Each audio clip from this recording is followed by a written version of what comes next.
رسول اللہ صلی اللہ علیہ وسلم نے فرمایا، درختوں میں ایک درخت ایسا ہے کہ اس کے پتے نہیں جھڑتے،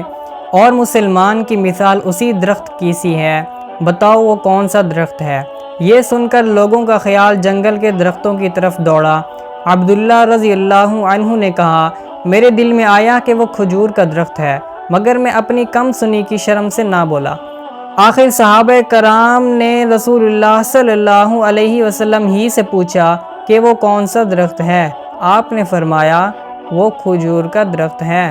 رسول اللہ صلی اللہ علیہ وسلم کا ارشاد ہے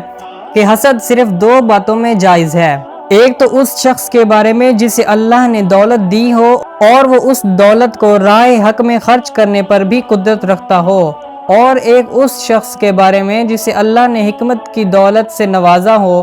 اور وہ اس کے ذریعے سے فیصلہ کرتا ہو اور لوگوں کو اس حکمت کی تعلیم دیتا ہو۔